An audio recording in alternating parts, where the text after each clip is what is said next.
Good morning to all of you and welcome back to my online classes. I am Dr. Ashok Yadav और आज हम उपस्थित हुए हैं आप लोगों के लिए एक बहुत ही इम्पोर्टेंट नोटिफिकेशन लेकर। अब वो है Uttar Pradesh joint entrance examinations for B Ed 2022 which are conducted by the university of government. ये बच्चों उत्तर प्रदेश संयुक्त बीएड प्रवेश परीक्षा 2020-2022 के लिए जो काउंसलिंग प्रक्रिया चल रहा है उसके लिए एक इम्पॉर्टेंट सूचना लेकर हम आपके सामने पेश हुए हैं। और आज बच्चों हम इस वीडियोज़ के माध्यम से आपको बताएंगे procedures of the counselling schedules as well as the guideline, किस प्रकार से हम लोग काउंसलिंग कराएं और क्या गाइडलाइन इसके लिए है। आज आइए इस वीडियोज़ के माध्यम से बहुत अच्छे से और बहुत डिटेल्स में समझते हैं कि किस प्रकार से काउंसलिंग कराई जाएगी, कौन कौन से फेजेज़ हैं और किस प्रकार से हमको सुविधा क्रिएट कराई जाएगी, किस प्रकार से हमको किसी प्रकार का कोई प्रॉब्लम्स ना हो। इसके लिए इस वीडियो के माध्यम से बच्चों सब कुछ कंफर्म हो जाएगा। तो बिल्कुल आप ध्यान देकर सुनिए, वीडियोस को बिल्कुल अंत तक देखेंगे तो सब कुछ बहुत अच्छे से समझ में आ जाएगा। बिल्कुल स्टेप बाय स्टेप हम हिंदी में आपको समझाते चलेंगे। ठीक है बच्चों, आइए हम स्टार्ट करते हैं वीडियोस को। तो ये है बच्चों counselling procedure and guideline. Only candidate who have been allotted rank in the Uttar Pradesh Joint Entrance Examinations B.Ed 2022 merit list are eligible for participate in counseling। अर्थात बच्चों ये जो काउंसलिंग प्रक्रिया हो रहा है वो उन बच्चों के लिए है जिन्होंने उत्तर प्रदेश संयुक्त प्रवेश परीक्षा 2020-2022 के मेरिट लिस्ट में उनका नाम आया हुआ है। The B.Ed 2020 online counseling shall commence from November 19, 2020।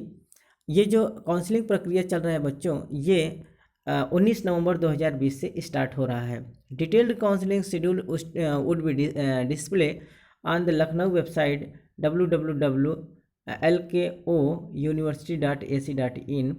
जो इसका काउंसलिंग शेड्यूल है बच्चों, इसका डिटेल्स जो है ये यूनिवर्सिटी के वेबसाइट www.lkouniversity.ac.in पर दिया गया है।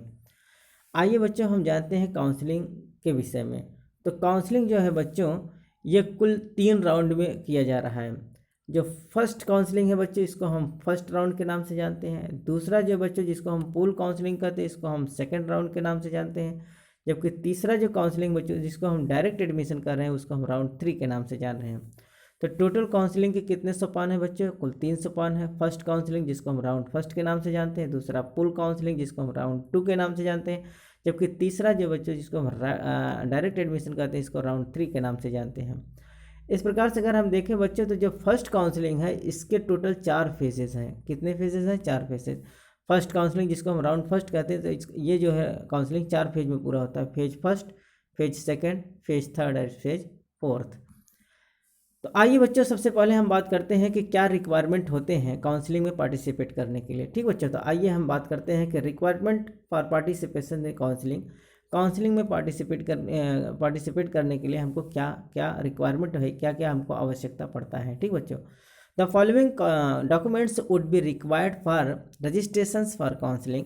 अर्थात काउंसलिंग के रजिस्ट्रेशंस के लिए हमको निम्नलिखित डॉक्यूमेंट्स की आवश्यकता पड़ती है। तो सबसे पहले हम बात कर लेते हैं बैंक अकाउंट डिटेल्स के विषय में कि कौन बैंक अकाउंट का डिटेल्स हमको जमा करना होगा। तो सबसे पहले हमको क्या करना पड़ेगा बच्चों? सबसे पहले जो रिक्वायर्ड डॉक्यूमेंट्स हैं या रिक्वायरमेंट है for the participation of the counselling के लिए, तो सबसे पहले है बैंक अकाउंट का डिटेल्स। तो आइए देखते हैं बैंक अकाउंट डिटेल्स में क्या क्या चाहिए। This should be in the name of the candidate और फादर ऑफ मदर। यह बच्चों ये जो बैंक का अकाउंट होना चाहिए या तो ये आपके नाम से होना चाहिए या आपके पिताजी के नाम से होना चाहिए या फिर माताजी के नाम से होना चाहिए। अर्थात जो बैंक का अकाउंट है, जो पासबुक आपका जारी हुआ है वो किसी बैंक के शाखा से या तो आपके नाम का अकाउंट होना चाहिए या आपके पेरेंट्स में चाहे फादर के नाम से हो चाहे वो मदर के नाम से हो, तीनों लोगों का काम करेगा।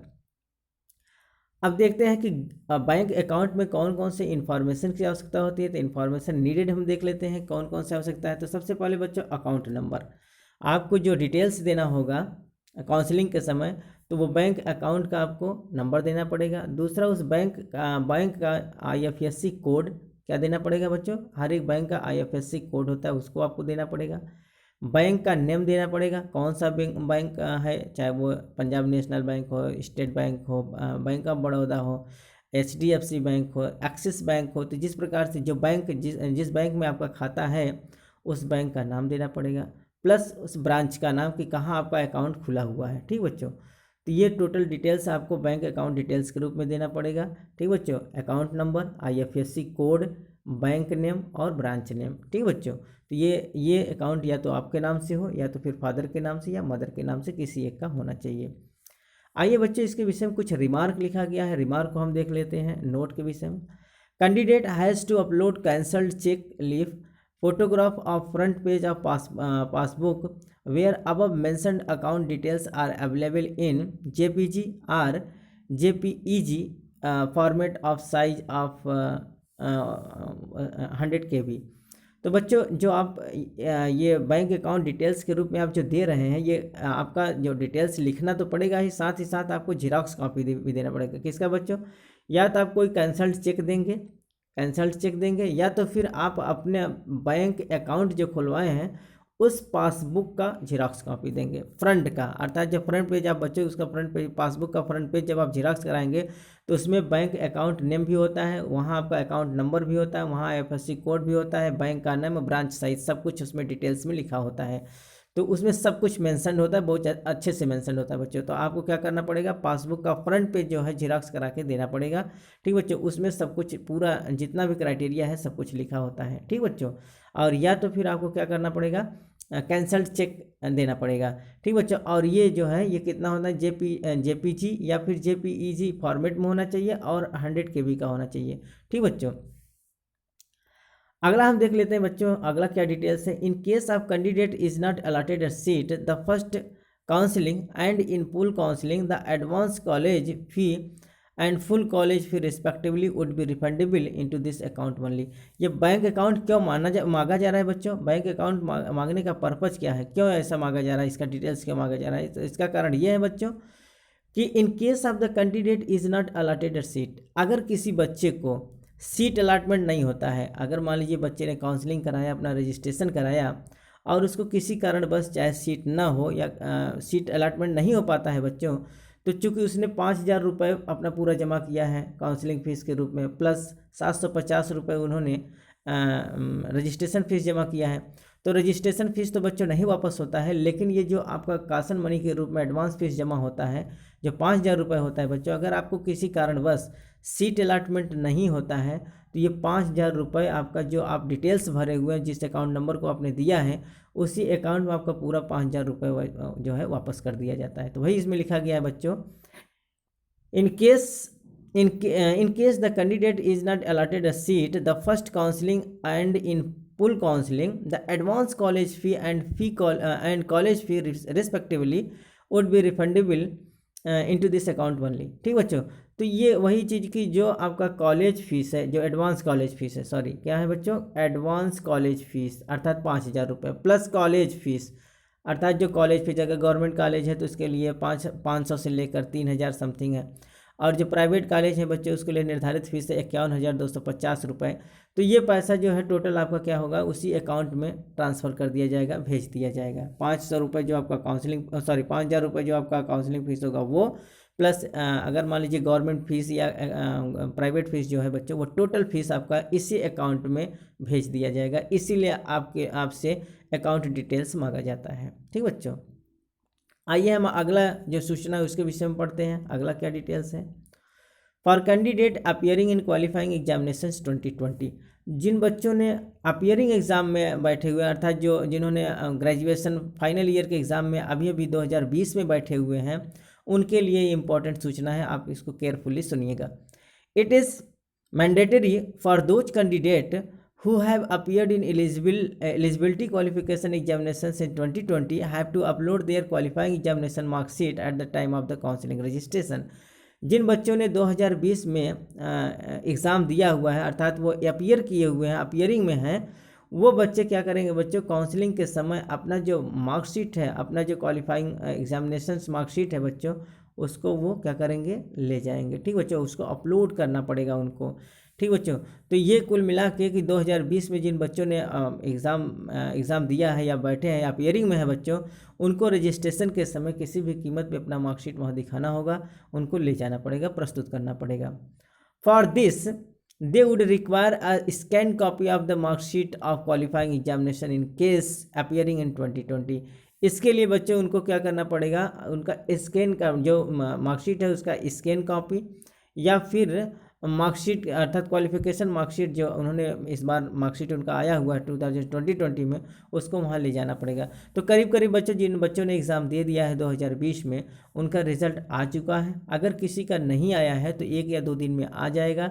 इस प्रकार से आपको वहाँ किसी उस काउंसलिंग के समय आपको अपना मार्कशीट लेके ही जाना पड़ेगा, क्योंकि उसी के आधार पर आपका सीट अलॉटमेंट होगा। ठीक बच्चों। Only original marksheet will be accepted, अर्थात वहाँ आपको ओरिजिनल मार्कशीट ले जाना पड़ेगा। अर्थात जिन लोगों ने तो पास कर लिया वो अपना पास वाला मार्कशीट ले जाएंगे, और जिन लोगों ने अपीयरिंग किया है, अर्थात जो लोग अपीयर में हैं 2020 में ही हैं, उनको अपना मार्कशीट का ओरिजिनल कॉपी ले जाना पड़ेगा। Provisional internet marksheet will be acceptable या accepted if verified by the principals और द कॉलेज और रजिस्ट्रार ऑफ द यूनिवर्सिटी। कहने का मतलब ये है कि बच्चों अगर प्रोविज़नल आप ले जाते हैं या इंटरनेट कॉपी ले जाते हैं, मान लीजिए आपके पास ओरिजिनल कॉपी नहीं आ पाई है और वो आप प्रोविज़नल कॉपी ले जा रहे हैं या फिर इंटरनेट का मार्कशीट ले जा रहे हैं, इंटरनेट कॉपी ले जा रहे हैं, तो वो उसी केस में एक्सेप्ट होगा जब वो मार्कशीट अर्थात जो प्रोविज़नल या फिर आप इंटरनेट कॉपी जो ले जा रहे हैं, जब वो कॉलेज के प्रिंसिपल द्वारा या यूनिवर्सिटी के रजिस्ट्रार द्वारा वेरीफाई किया जाएगा। अर्थात सबसे पहले तो आपको ज़रूरी है कि वहाँ आप ओरिजिनल मार्कशीट कॉपी ले जाइए। ठीक बच्चों, ओरिजिनल डॉक्यूमेंट्स आपको ले जाना पड़ेगा।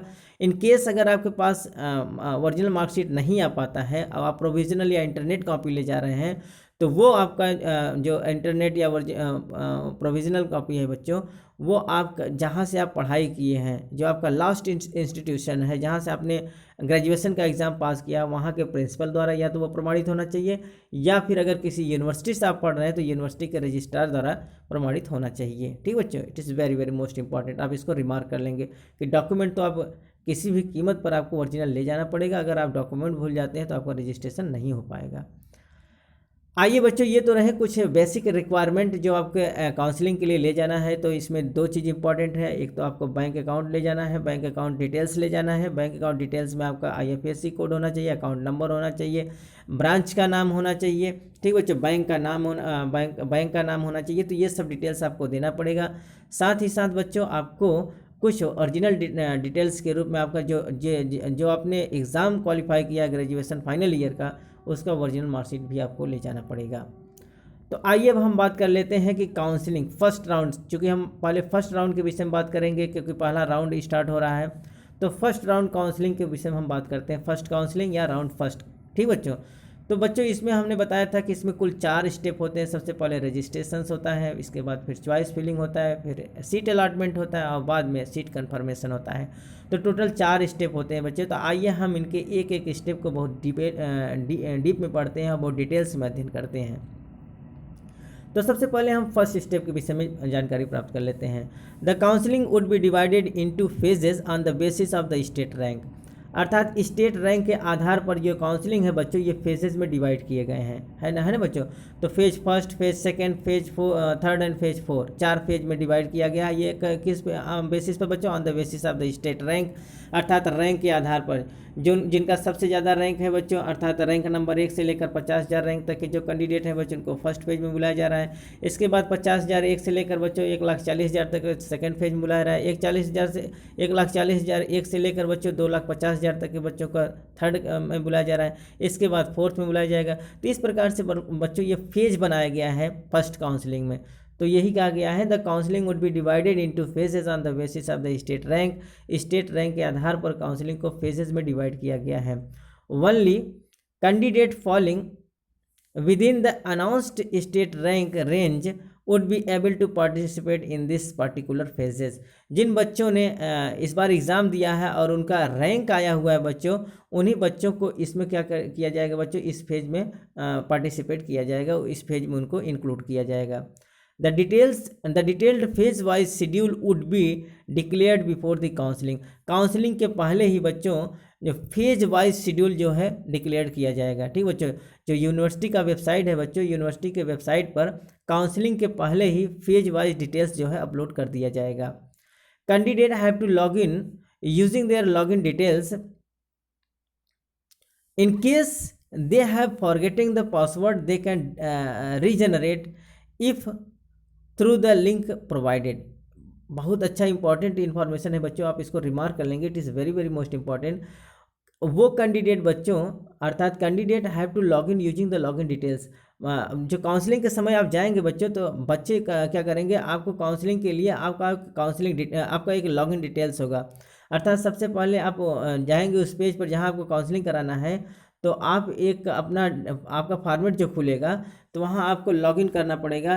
ठीक बच्चों, तो वहां आप क्या करेंगे, अपना लॉगिन नंबर डालेंगे और साथ ही साथ आपका क्या होगा बच्चों, पासवर्ड मांगा जाएगा। ठीक बच्चों, पासवर्ड मांगा जाएगा और साथ ही साथ वो क्या किया जाएगा बच्चों, आपका रजिस्ट्रेशन डाला जाएगा, रजिस्ट्रेशन एंड पासवर्ड मांगा जाएगा और फिर वहाँ से लॉगिन करेंगे तो आपका पेज खुल जाएगा। बाय द वे, अगर किसी केस में आप अपना पासवर्ड भूल गए हैं तो वहाँ आपको क्या करना पड़ेगा बच्चों, फॉरगेटन द पासवर्ड पर आप क्लिक करेंगे। जब उस पर क्लिक करेंगे तो वो आपका दूसरा जो पासवर्ड है वो फिर से रिजनरेट हो जाएगा। तो पासवर्ड जनरेट करने के लिए अगर आप मान लीजिए आपका पासवर्ड भूल गया है तो आप फॉरगेटन द पासवर्ड पर अपना क्लिक करेंगे तो आपका जो डिटेल्स है बच्चों वो फिर से अर्थात रिजनरेट हो जाएगा और फिर वो पेज खुल जाएगा। ठीक बच्चों, तो आपको ये काम करना पड़ेगा। ठीक बच्चों, तो आप साइबर कैफ़े पर जाएंगे तो वो खुद जानते हैं, वो कर देंगे। ठीक है, आइए बच्चों अगला हम बात करते हैं। तो हम लोगों ने क्या देखा बच्चों, रजिस्ट्रेशन का फर्स्ट स्टेप हमने देखा। तो आइए देखते हैं अगले प्रोसीजर हम क्या करेंगे।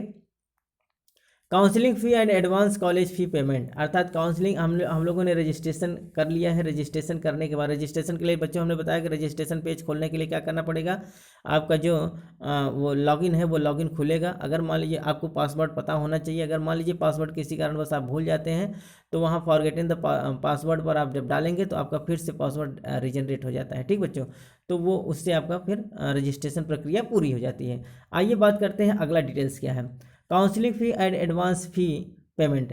अब बच्चों काउंसलिंग फ़ी कितना लगना है और एडवांस कॉलेज फ़ी कितना लगना है उसके विषय में बात करते हैं। Candidate who have completed registration process have to pay 5,750 out of which 750 rupees as a counseling fees as well as the remaining 5,000 as a advance college fees। जिन कैंडिडेट ने बच्चों रजिस्ट्रेशन कर लिया है, अर्थात जिनका रजिस्ट्रेशन हो गया है, उनको अब क्या करना पड़ेगा बच्चों, काउंसलिंग फ़ी जमा करना पड़ेगा और कॉलेज फ़ी जमा करना पड़ेगा। तो कितना बच्चों, टोटल 5,750 रुपये काउंसलिंग फ़ीस जमा करना पड़ेगा, जिसमें से ये कितना है बच्चों, 5,750 रुपये, जिसमें से 750 रुपये क्या है बच्चों, काउंसलिंग फ़ीस है, जबकि रिमेनिंग 5,000 रुपये जो है बच्चों वो एडवांस कॉलेज फ़ीस है। ठीक बच्चों, तो टोटल कितना पैसा जमा करना पड़ा, 5,750 रुपये, जिसमें से 750 रुपये काउंसलिंग फ़ीस और 5,000 रुपये जो होता है बच्चों वो एडवांस कॉलेज फ़ीस होता है कॉशन मनी के रूप में। Through online mode, net banking, debit card and credit card also eligible. ठीक बच्चों, अर्थात कुल मिला के आपको 5,750 रुपये आपको जमा करना पड़ेगा, जिसमें 750 रुपये counselling fees as well as the 5,000 rupees जो होता है बच्चों वो आपका एडवांस कॉलेज फीस होता है, जो कॉशन मनी के रूप में एडवांस में रखा रहता है। और ये पैसा बच्चों वो ऑनलाइन मोड में जमा होगा, नेट बैंकिंग के द्वारा या डेबिट कार्ड के द्वारा या क्रेडिट कार्ड के द्वारा आप पैसा जमा कर सकते हैं। आइए बच्चों जानते हैं इनके विषय में। The counselling fees of ₹750 is non refundable. Very very most important बच्चों, आप इसको ध्यान दे लेंगे कि 5,750 रुपये के विषय में हम बात करते हैं कि जो 750 रुपये है बच्चों, ये जिसको हम काउंसलिंग फीस कहते हैं, ये वापस नहीं होता, ये नॉन रिफंडेबल होता है। In case the candidate is not allotted a seat, the advance college fee of ₹5,000 would be refundable या refunded into the account details provided by them।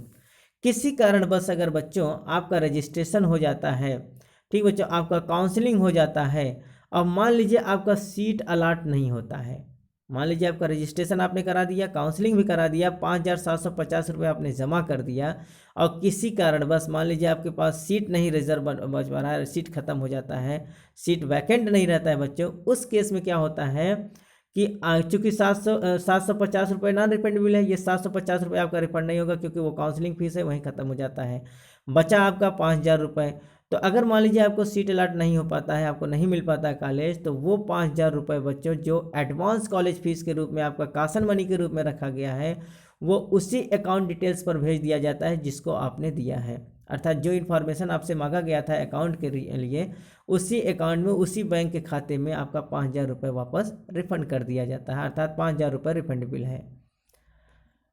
If the candidate is allotted a seat but he she does not submit balance fee, the advance college fee will not be refunded।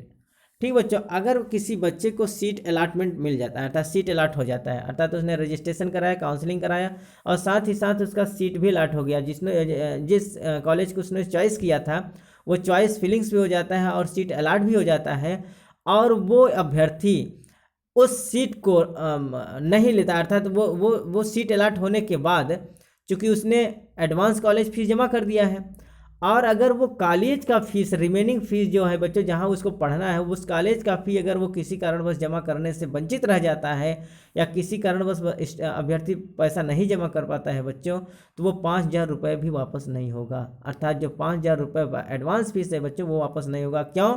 क्योंकि आपने seat को allot करवा लिया है, seat आपने choice किया और आपका सीट अलॉटमेंट हो गया, और आप अब जिस कॉलेज में आपको पढ़ना है उस कॉलेज का फ़ी आप नहीं जमा कर पाते हैं, उस केस में आपका 5000 रुपये वापस नहीं होगा। और अगर मान लीजिए सीट अलॉटमेंट नहीं होता है किसी कारणवश, तब आपका वो 5000 रुपये आपके अकाउंट में भेजा जाएगा।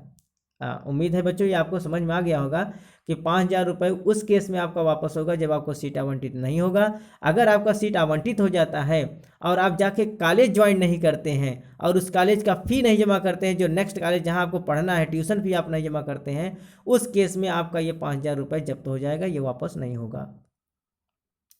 अगला देखते हैं बच्चों, Only registered candidate will be able to fill the choice after paying rupees 5750। बच्चों only registered candidate will be able to fill the choice। अब रजिस्ट्रेशन के बाद क्या हो गया बच्चों, रजिस्ट्रेशन हो गया, अब इसके बाद चॉइस फिलिंग होना है। तो बच्चों वही अभ्यर्थी चॉइस फिलिंग कर सकते हैं जिन्होंने रजिस्ट्रेशन कराया है और साथ ही साथ 5750 रुपये जमा किया है। तो जिन बच्चों ने रजिस्ट्रेशन कराया है, काउंसलिंग कराया है और चॉइस फिलिंग वो तभी कर पाएंगे जब वो 5750 रुपये जमा करेंगे। तो यहाँ बच्चों आपका 3 स्टेप हो गया, रजिस्ट्रेशन हो गया, काउंसलिंग हो गया, चॉइस फिलिंग हो गया, अर्थात 5750 रुपये आपका जमा हो गया। अब जब इतना प्रोसीजर हो जाता है बच्चों, तो आइए अब देखते हैं जब पैसा जमा हो गया तो चॉइस फिलिंग में आपको करना क्या होगा, क्या करना पड़ेगा चॉइस फिलिंग में। तो दूसरा स्टेप है चॉइस फिलिंग। पहले स्टेप में आपका क्या हुआ, रजिस्ट्रेशन हुआ, काउंसलिंग हुआ, और दूसरे में आइए देखते हैं कि चॉइस फिलिंग कैसे होगा। ठीक बच्चों, before choice filling the candidate have to verify the following. Choice filling होने के पहले कैंडिडेट को निम्नलिखित चीज़ों को वेरीफाई करना पड़ेगा। सबसे पहले क्या है, option for only Sanskrit. Sanskrit वाले बच्चों के लिए ऑप्शन है, क्या करना पड़ेगा, इफ़ द कैंडिडेट है Sanskrit in their all 3 years of the graduation, candidate has to select yes. अगर किसी अभ्यर्थी ने ग्रेजुएशन के समय के 3 साल, अर्थात ग्रेजुएशन में 3 साल उन्होंने संस्कृत लिया है, तो उस कैंडिडेट के लिए एक ऑप्शन आता है यस, तो उसको यस को सिलेक्ट करना पड़ेगा। ठीक बच्चों, किसको, यस को सिलेक्ट करना। तो ऐसे स्टूडेंट जिन्होंने अपने ग्रेजुएशन के समय में, अर्थात ग्रेजुएशन पीरियड में पूरे 3 साल तक संस्कृत लिया हुआ है, तो वो ऑप्शन में यस को सिलेक्ट करेंगे। नंबर दूसरा ऑप्शन क्या है बच्चों, option to correct their genders. अगला क्या होगा बच्चों, जेंडर्स को करेक्ट करना पड़ेगा, जो जेंडर में है वो जेंडर वहाँ भरना पड़ेगा। ठीक बच्चों, आइए अगला हम देखते हैं, candidate registered for counselling have to fill their choice according to their preference. Candidate क्या करेंगे बच्चों, candidate registered for counselling have to fill their choice according to their preference. अपने प्रेफरेंस के आधार पर जो आपको कॉलेज चॉइस है, जो आपके नज़दीक का कॉलेज है, जो गवर्नमेंट कॉलेज है जहाँ फ़ी कम लगता है, आपको लगता है कि यहाँ क्लासेस अच्छे चलते हैं, तो according to your preference, according to your desirations आप कॉलेज को चॉइस कर सकते हैं, चॉइस फिलिंग भर सकते हैं। ठीक बच्चों, तो वही यहाँ कहा गया, candidate registered for counselling have to fill their choice according to their preference. ठीक बच्चों, तो काउंसलिंग के समय जब आप जा रहे हैं, काउंसलिंग के समय आप अपने चॉइस के अकॉर्डिंग, आप मतलब अपने डिजायरेशंस के, अपने प्रेफरेंस के आधार पर चॉइस फिलिंग भर सकते हैं। अगला देखते हैं, candidate can give as many choice as they want. Candidate क्या करता है बच्चों, एक से अधिक चॉइस फिलिंग कर सकता है, अर्थात कॉलेज की चॉइस आप मैक्सिमम करिए जिससे ज़्यादा से ज़्यादा कॉलेज मिलने की उम्मीद बढ़े। ठीक बच्चों, क्योंकि आप मान लीजिए लिमिटेड कॉलेज भरते हैं तो बाय द वे आपका रैंक उतना नहीं है तो आपको कॉलेज नहीं मिल सकता है, इसलिए आप एडमिशन से वंचित हो सकते हैं। इसलिए आपको चाहिए कि ज़्यादा से ज़्यादा कॉलेज आप क्या करें, चॉइस करिए, चॉइस फिलिंग में ज़्यादा से ज़्यादा कॉलेज को भरिए। तो यही कहा गया है, candidate can give as many choice as they want. आप जितना चाहते हैं उतना चॉइस फिलिंग आप भर सकते हैं। अगला क्या है बच्चों, candidate are advise to give more choice to avoid rejections in allotment. अर्थात अलॉटमेंट के रिजेक्शन से बचने के लिए, अर्थात किसी प्रकार से आपका अलॉटमेंट ना हो पाए, अलॉटमेंट से वंचित होने से पहले इससे बचने के लिए आपको क्या करना पड़ेगा बच्चों, ज़्यादा से ज़्यादा चॉइस आप भरिए। ठीक बच्चों, अर्थात अलॉटमेंट से रिजेक्शंस के लिए, अर्थात अलॉटमेंट से रिजेक्शन होने से बचने के लिए आपको ज़्यादा से ज़्यादा चॉइस फिलिंग भरना चाहिए, ज़्यादा से ज़्यादा कॉलेज का लिस्ट डालना चाहिए जिससे कोई ना कोई कॉलेज आपको मिल जाए। लेकिन यहाँ ध्यान देना है बच्चों को, आपको बहुत चतुरता से, बड़ी बुद्धिमानी से आपको चॉइस फिलिंग करना पड़ेगा, क्योंकि जो अच्छे कॉलेज हैं, क्योंकि बहुत कभी कभी ये होता है कि कम रैंक के बच्चे भी बहुत अच्छा, अर्थात जिनका रैंक बहुत ज़्यादा ऊपर चढ़ गया वो भी बहुत अच्छा कॉलेज पा सकते हैं। कैसे, अपनी बुद्धिमानी से। तो आपको चॉइस फिलिंग बहुत ध्यान से करना है बच्चों। पहले आप गवर्नमेंट कॉलेज को भरिए, इसके बाद लास्ट में आप प्राइवेट कॉलेज भरिए, हो सकता है कि आपका गवर्नमेंट कॉलेज में कहीं ना कहीं मिल जाए। तो इसके लिए बच्चों हम नेक्स्ट वीडियोस बना देंगे कि कौन कौन से गवर्नमेंट एडेड कॉलेज हैं, कौन कौन से एडेड कॉलेज हैं, कौन कौन से गवर्नमेंट कॉलेज हैं, कौन कौन से सेल्फ फाइनेंस कॉलेज हैं। ठीक बच्चों, तो इसके विषय में हम अगला नेक्स्ट वीडियो बना देंगे जिसमें आपको बहुत सुविधा मिल जाएगा। और किसी प्रकार का कोई क्वेरी होगा बच्चों तो आप हमें कमेंट बॉक्स में लिखिएगा, तो हम आपका क्वेरी ज़रूर पूरा करेंगे। ठीक बच्चों, आपका समाधान जरूर करेंगे। अगला देखते हैं बच्चों हम, choice can be previewed and rearranged any number of times till final submission. अर्थात फाइनल सबमिशन के पहले, बहुत इंपॉर्टेंट चीज़ है बच्चों, बहुत केयरफुली आप इसको ध्यान देंगे। अर्थात फाइनल सबमिशन से पहले जो आप चॉइस फिलिंग कर लिए हैं, उस फाइनल सबमिशन के पहले आप अपने चॉइस को प्रीव्यू कर सकते हैं, अर्थात फिर से देख सकते हैं और फिर से रीअरेंज कर सकते हैं। अगर आपको किसी प्रकार का संशोधन करना है अपने चॉइस में, मान लीजिए आपको कॉलेज आगे पीछे करना है या आपको लगता है कि ये कॉलेज बहुत अच्छा था, हमने चॉइस में गड़बड़ कर दिया है, तो इसके लिए बच्चों आप फाइनल सबमिशन से पहले आप अपने चॉइस को क्या कर सकते हैं बच्चों, फिर से देख सकते हैं, फिर से उसको सुधार कर सकते हैं, रीअरेंज कर सकते हैं। अगला है बच्चों, choice can be filled in multiple session. There is option to save this choice before logging out. Data not saved will be lost. कहने का मतलब ये है कि बच्चों अपने चॉइस को आप मल्टीपल सेशन में क्या कर सकते हैं, उसको बदल सकते हैं, भर सकते हैं। अर्थात जो सेशन आपका चल रहा है, मल्टीपल सेशन में आप क्या करते हैं बच्चों, अपने चॉइस को बदल सकते हैं। If the option is to save the choice before logging out. कहने का मतलब जब तक आप उसको सेव नहीं करते हैं बच्चों, सेव करने के पहले आप अगर चाहें तो अपने चॉइस को बार बार क्या कर सकते हैं, आप देख सकते हैं और उसको बदल सकते हैं। Data not saved will be lost, अर्थात जब तक आप डेटा को सेव नहीं किए हैं। ठीक बच्चों, और जैसे ही आप डेटा को सेव कर देते हैं वैसे आपका चॉइस क्या होता है बच्चों, लॉस्ट माना जाएगा, फिर आप उसको बदल नहीं सकते हैं। The choice filled by the candidate are final and can not be change once logged. Choice filling candidate के द्वारा जो चॉइस फिलिंग किया गया है बच्चों, वो फाइनल माना जाता है, बिल्कुल फाइनल हो जाता है।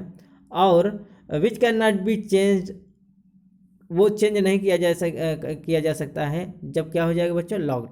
अर्थात जब आप लॉक कर देते हैं चॉइस फिलिंग को, जब आप लॉक कर देते हैं तो किसी भी कंडीशन में फिर उसको चेंज नहीं किया जा सकता है। तो वही कहा गया है, the choice filled by the candidate are final, अर्थात कैंडिडेट के द्वारा जो चॉइस फिलिंग किया गया वो फाइनल माना जाता है। And can not be change once locked, एक बार लॉक कर देने के बाद फिर वो चेंज नहीं हो सकता है। 10 मानी इसलिए thus in own interest candidate must fill in the sufficient large amount of the choice of the colleges is in required order to the reference। इसलिए ये आपको ध्यान देना चाहिए, या आपको रिमार्क कर लेना चाहिए कि कैंडिडेट को ज़्यादा से ज़्यादा चॉइस फिलिंग भरना चाहिए, ज़्यादा से ज़्यादा कॉलेज की लिस्ट डालना चाहिए, जिससे उसका अलॉटमेंट जो है बच्चों वो कैंसिल ना हो सके। अर्थात अलॉटमेंट के रिजेक्शन से बचने के लिए कैंडिडेट को ज़्यादा से ज़्यादा अपने चॉइस को भरना चाहिए। और चॉइस लॉक करने से पहले बिल्कुल प्रिपेयर्ड होना चाहिए, एक पूर्ण रूप से सेटिस्फाइड होना चाहिए कि हमने जो कॉलेज का लिस्ट दिया वो सही है या नहीं। तो लॉक करने से पहले, ऑप्शन सेव करने से पहले बच्चों आप बार बार उसको पहले देख लें, बार बार रिवाइज कर लें, रिव्यू करें और उसको रीअरेंज करने की कोशिश करें। जब आप पूर्ण रूप से सेटिस्फाइड हो जाएं तभी ऑप्शन को लॉक करें। ठीक बच्चों, अर्थात लॉक करने के पहले अगर आप चाहें तो अपने चॉइस को बदल सकते हैं। If a candidate has submitted the choice but not lock after last date of the choice filling is over, it will automatically be locked before the seat allotment.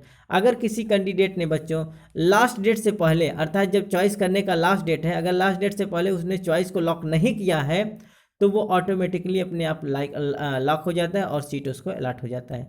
By the way किसी बच्चे ने choice filling कर लिया, choice filling करने के बाद उसने save नहीं किया और वो लॉक नहीं किया बच्चों, तो उसमें ये माना जाता है यूनिवर्सिटी की तरफ से कि वो अपने आप चॉइस फिलिंग जो किया है वो लॉक हो जाता है और उसको सीट जो है अलॉट कर दिया जाता है, अलॉटमेंट हो जाता है।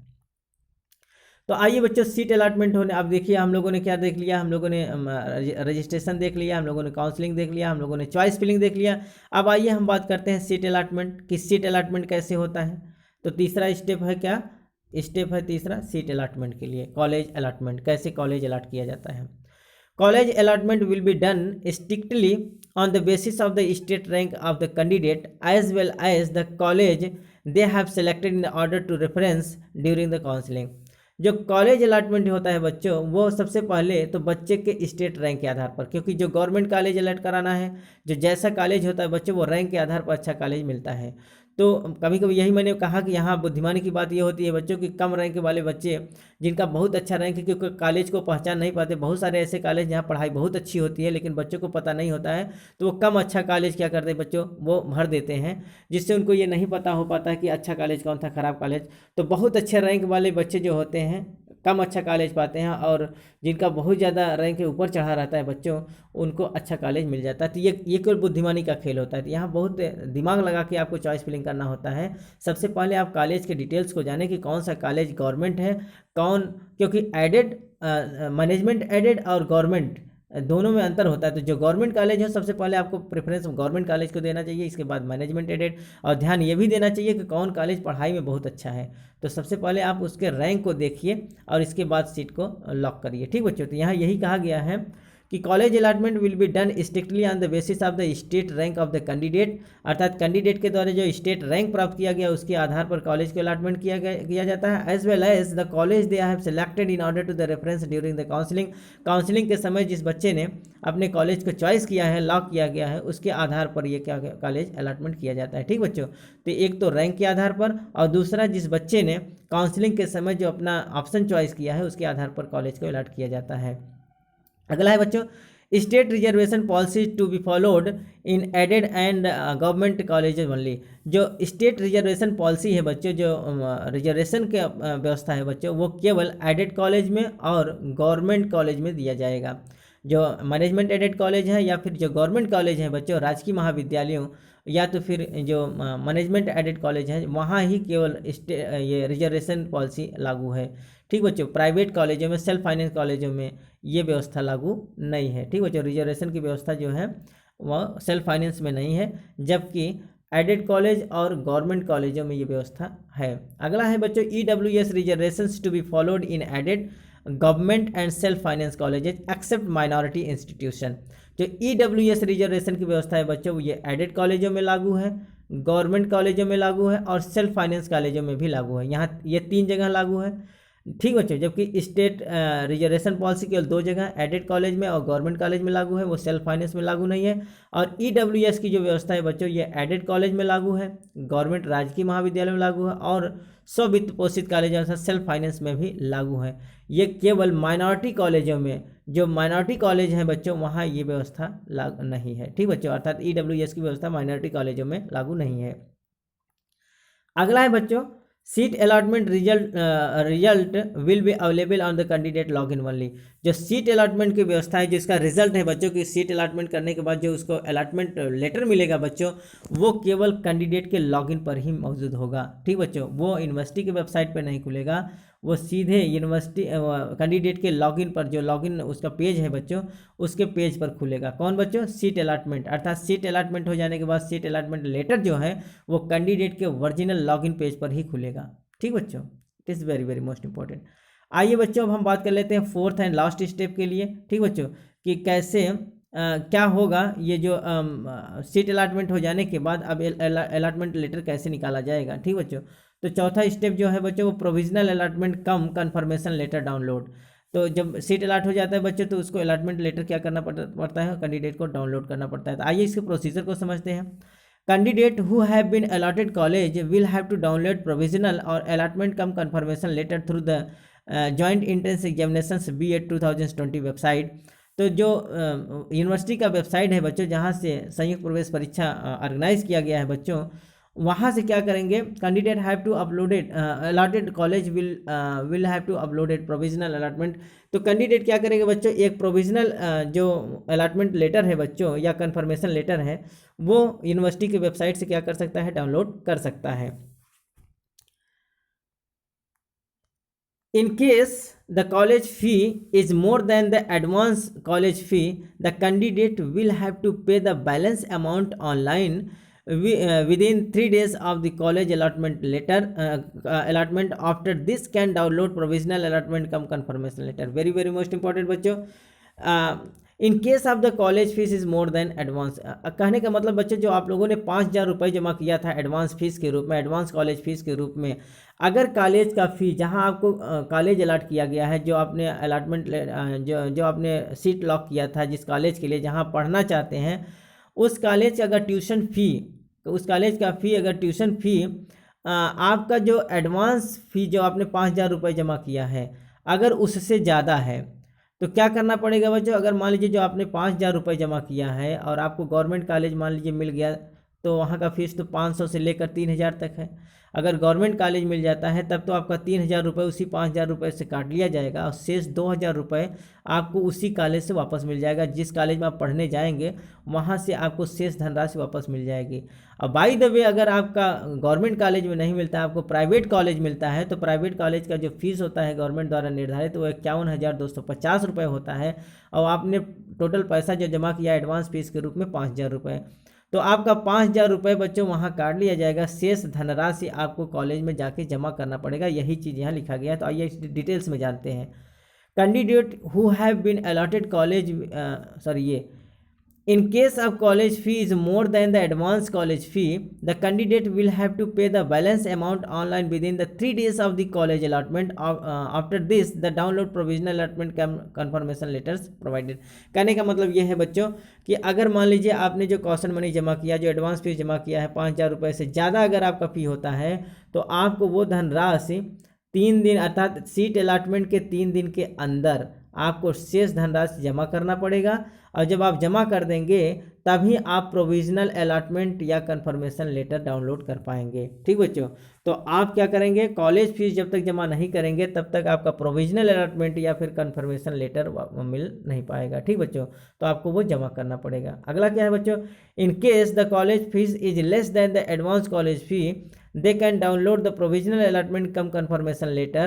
The excess fee amount would be refundable to the candidate from the allotted college. very very most important बच्चों, अगर मान लीजिए कि in case of the college fees less than, अगर जो कॉलेज का फीस है जहां पढ़ने जा रहे हैं उसका फीस एडवांस फीस से कम है, अर्थात जो 5,000 रुपये आपने जमा किया उससे फीस अगर आपके कॉलेज का कम होता है, इन केस आपको गवर्नमेंट कॉलेज मिल जाता है तो वहाँ का फीस या 2,000 है 3,000 है, तो वहाँ क्या हो जाएगा बच्चों, तो तुरंत आपको वहीं उसी जगह से आपका 3,000 रुपये जितना फीस होता है कॉलेज का वो आपके कॉशन मनी के रूप में अर्थात जो आपका एडवांस फीस जमा था उसमें से वो डिडक्ट कर लिया जाता है और आपको वहीं प्रोविजनल अलॉटमेंट लेटर या फिर कंफर्मेशन लेटर मिल जाता है और शेष धनराशि जो आपका बचता है वो उस कॉलेज से रिफंड कर दिया जाता है, अर्थात जहाँ पढ़ने जाएंगे वो कॉलेज आपको शेष धनराशि वापस कर देगा।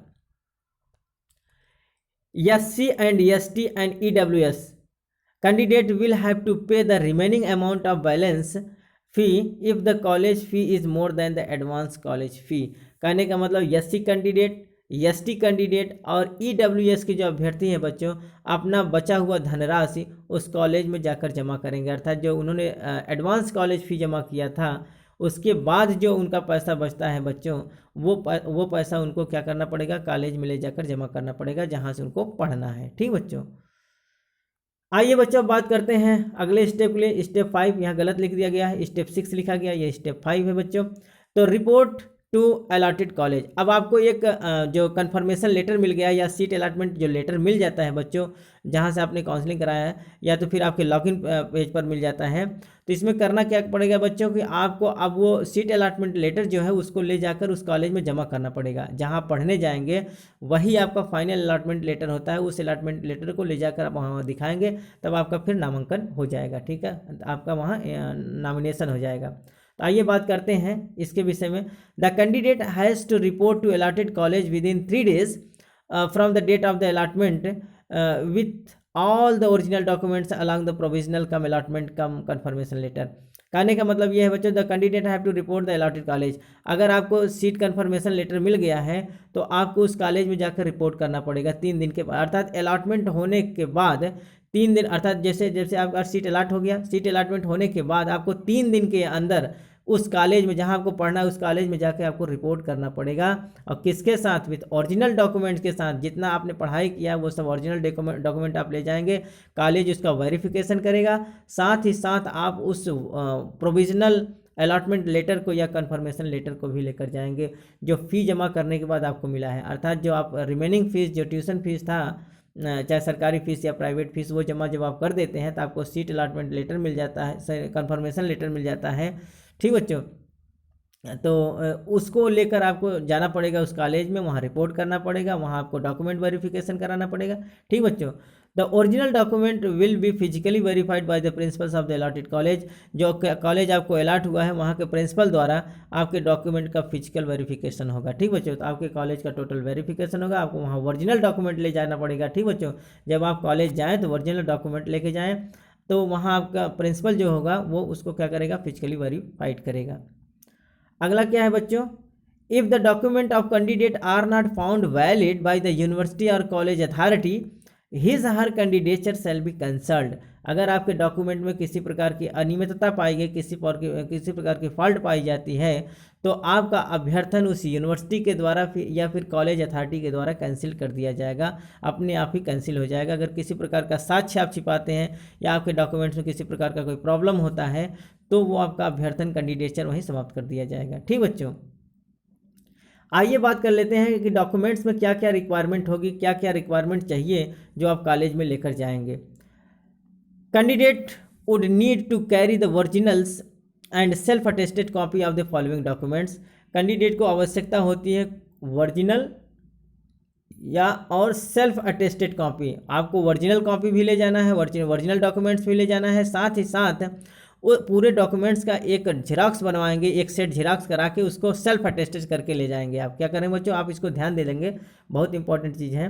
तो आपके रिक्वायरमेंट जब आप कॉलेज में जाएंगे जहां आपको सीट अलॉटमेंट किया गया है, जिस कॉलेज को आपको आवंटित किया गया है, अगर उस कॉलेज में आप रिपोर्ट करने के लिए जा रहे हैं, तो जितने भी क्वालिफिकेशन डॉक्यूमेंट्स आपके हैं, क्वालिफाइड एसेंशियल क्वालिफिकेशन, उसके ओरिजिनल कॉपी को आपको ले जाना होगा। साथ ही साथ उस ओरिजिनल कॉपी का एक सेट आपको झेरॉक्स भी बनाना पड़ेगा, और सबको अपने 100 प्रमाणित आप उस डॉक्यूमेंट्स को ले जाएंगे, सेल्फ अटेस्टेड कॉपी आप लेकर जाएंगे। ठीक बच्चों, तो देखिए इस डॉक्यूमेंट्स में क्या क्या चीज़ें हैं, कौन कौन से डॉक्यूमेंट्स आपको ले जाने हैं। तो सबसे पहला है बच्चों,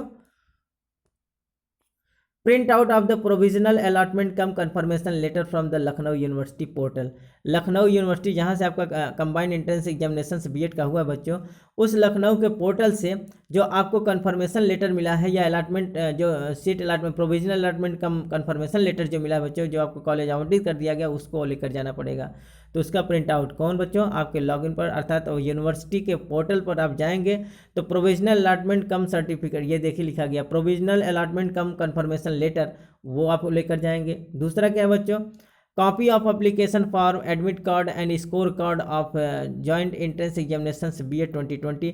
जो आप एग्ज़ाम दिए हैं बच्चों 2020 बीएड एग्ज़ाम, उसके एप्लीकेशन फॉर्म को ले जाना पड़ेगा। जो आपने एप्लीकेशन फॉर्म डाला था उस एप्लीकेशन फॉर्म को ले जाना पड़ेगा, एडमिट कार्ड को ले जाना पड़ेगा, और साथ ही साथ बच्चों जो स्कोर कार्ड जो आप क्वालिफाई किए हैं, जितना नंबर आपका आया है, स्कोर कार्ड, एडमिट कार्ड और जो आप फॉर्म भरे थे बीएड का, उन तीनों चीज़ों को आपको लेकर जाना पड़ेगा। अगला क्या है बच्चों? Proof of death of birth certificate, that is the 10th का सर्टिफिकेट, कक्षा 10 का मार्कशीट और सनद, अर्थात मार्कशीट और सर्टिफिकेट दोनों आपको लेकर जाना पड़ेगा। वो बर्थ सर्टिफिकेट के लिए होता है। ठीक बच्चों, तो आपका ये बर्थ सर्टिफिकेट के रूप में हाई स्कूल का मार्कशीट मान्य होता है, तो आप हाई स्कूल के सर्टिफिकेट को ले जाएंगे। Plus all marksheets and certificates up to the qualified examination, जितने भी क्वालिफाइड एग्जामिनेशन आपने किया है उन सब एग्जामिनेशन के जो सर्टिफिकेट हैं, जो मार्कशीट है बच्चों, उनको भी आपको लेकर जाना पड़ेगा। अगला है कैटेगरी, सब category and weightage certificate in original in the prescribed format. Prescribed format में जो दिया गया फॉर्मेट था बच्चों गवर्नमेंट के द्वारा, उसमें आपको कैटेगरी सर्टिफिकेट ले जाना पड़ेगा, सब कैटेगरी सर्टिफिकेट ले जाना पड़ेगा, और किसी प्रकार का अगर आपके पास वेटेज सर्टिफिकेट है, ठीक बच्चों, फिजिकली हैंडीकैप्ड या फिर EWS ST SC, तो ये सब जो वेटेज हैं बच्चों, एक्स आर्मी रिटायरमेंट, ठीक बच्चों, तो इस प्रकार से फ्रीडम फाइटर्स, तो ये सब जितने वेटेज सर्टिफिकेट हैं बच्चों, ये भी आपको वहीं ले जाना पड़ेगा, ठीक बच्चों। Original photo ID issued by the government द्वारा इशूड कोई भी ओरिजिनल फोटो ID आपके पास होना चाहिए, चाहे आधार कार्ड हो, चाहे पैन कार्ड हो, चाहे ड्राइविंग लाइसेंस हो, ठीक बच्चों, इस प्रकार से ये भी ले जाना पड़ेगा। 2 passport size photograph, 2 passport size का फोटोग्राफ आपको ले जाना पड़ेगा। साथ ही साथ कॉपीज ऑफ ऑल फी रिसिपिएंट्स, जितना फीस आपने जमा किया है उन सब का कॉपी आपको ले जाना पड़ेगा, अर्थात रिसिप्ट कॉपी आपको ले जाना पड़ेगा जितने आपने फी जमा किया है, ठीक बच्चों। तो इस प्रकार से बच्चों आज जो हम लोगों ने बात किया है वो फर्स्ट राउंड काउंसलिंग के विषय में बात किया है, ठीक बच्चों। तो करीब करीब हम लोगों ने जितना इंपॉर्टेंट इंस्ट्रक्शन था, फॉर्मेशन था, सब हम लोगों ने पता कर लिया है, ठीक बच्चों। उम्मीद है बच्चों आज का वीडियोस आपको बहुत अच्छे से समझ में आया होगा। अगर किसी प्रकार का कोई प्रॉब्लम हो, किसी प्रकार का कोई कमेंट हो बच्चों, किसी प्रकार का कोई आपको सहायता लेना है, अगर मान लीजिए आपको कोई समझ नहीं आया इस वीडियो में, तो बच्चों कमेंट के माध्यम से आप हमको अगर फेस करेंगे तो हम निश्चित तौर से आपका प्रॉब्लम सॉल्व करेंगे। तो हम बच्चों अगले नेक्स्ट वीडियोस में बच्चों हम पुल काउंसलिंग के विषय में बात करेंगे, जो सेकंड राउंड काउंसलिंग होगी, क्योंकि वीडियोस बहुत लंबा होता जा रहा है। तो नेक्स्ट वीडियोस बच्चों हम पुल काउंसलिंग के विषय में बात करेंगे, ठीक बच्चों।